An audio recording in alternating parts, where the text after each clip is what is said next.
You know what? Fuck it. I'm gonna go make a video real quick. This is why modern day underground music just doesn't work, in my opinion. Basically for the ATL sound, and more specifically, prominently the rage, distortion sound of the underground.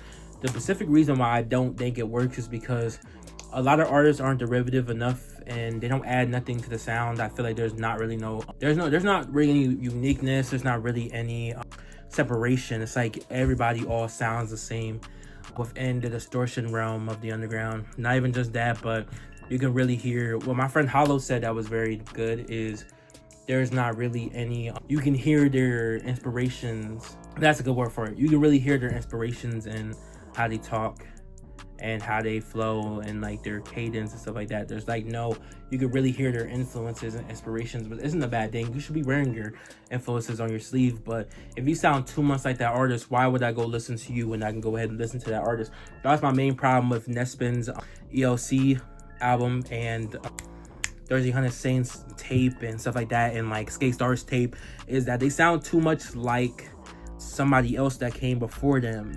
Lil Gotti, Young Doug, Playboy Cardi, Lil Uzi. You feel me? They all sound like somebody else, and that's my biggest problem with modern day underground.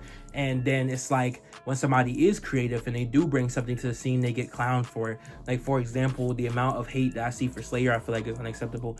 I feel like he gets hate for like minuscule reasons because he's kind of pushing the genre, and people are so quick to clown on him for like bringing something new to the table and not just doing everything else that people are doing, or not dressing the same, or not rapping the same as everybody else. That's why I really think low-key our underground scene is very imperialist and very strict on who they allow in the scene, which is weird because the whole reason for the underground to begin with is to incite creativity and do stuff that might not fit in the constrictions of the mainstream.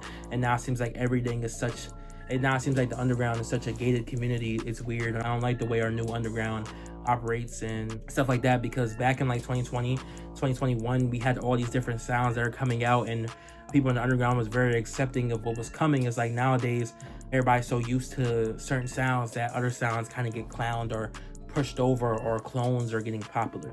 The fact that clones are getting popular is what low-key lost me, because clones back in the day were getting very like looked down upon. Like if you know Soulja Brat, she was getting looked down upon very because she sounded like a mix of like Summers and Sofago, and Summers used to like go ahead and clown her on live and stuff like that. Now it feels like nowadays it's kind of encouraged to be a clone or to sound like somebody else, because it's like low-key they want like that artist to drop more music and that artist isn't, or they kind of just want to listen to the same thing 24/7.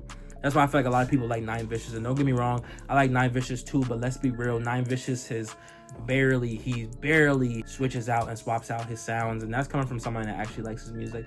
I feel like our problem is that we dick ride people that all kind of fit within that same wave of sounds, and we don't encourage new sounds. Like the amount of people I've seen that clown like Jane Remover and Two Hollis, even if they are getting a lot of hate, we needed sounds like that to push the underground forward, just like how hyperpop did.